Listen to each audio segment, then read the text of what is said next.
18তম শিক্ষক নিবন্ধন হেল্প ডেস্কে আপনাকে স্বাগতম।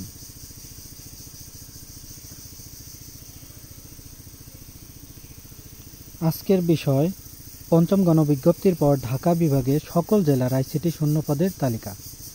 পরবর্তী বিষয়ে আপডেট পেতে চ্যানেলটি সাবস্ক্রাইব করুন এবং বেল বাটনটি অন করে রাখুন।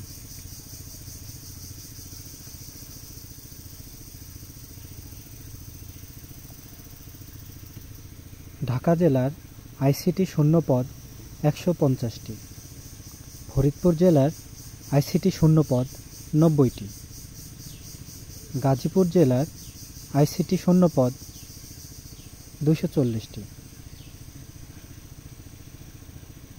গোপালগঞ্জ জেলার আইসিটি শূন্য পদ 40টি,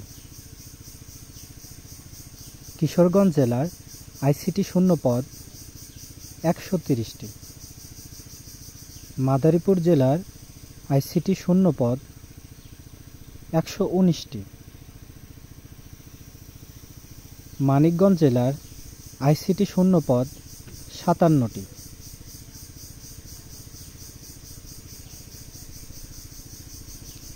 মুন্সিগঞ্জ জেলার আইসিটি শূন্য পদ 74টি, নারায়ণগঞ্জ জেলার আইসিটি শূন্য পদ 77টি,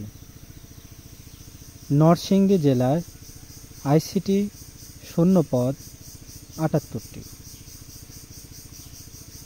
রাজবাড়ী জেলার আইসিটি শূন্য পদ 37টি, শরীয়তপুর জেলার আইসিটি শূন্য পদ 96টি, টাঙ্গাইল জেলার আইসিটি শূন্য পদ 139টি। আপনার বিভাগের শূন্য পদের তালিকা জানতে ভিডিওর নিচে কমেন্ট করুন। চ্যানেলটি সাবস্ক্রাইব করতে ভুলবেন না যেন। ধন্যবাদ সবাইকে।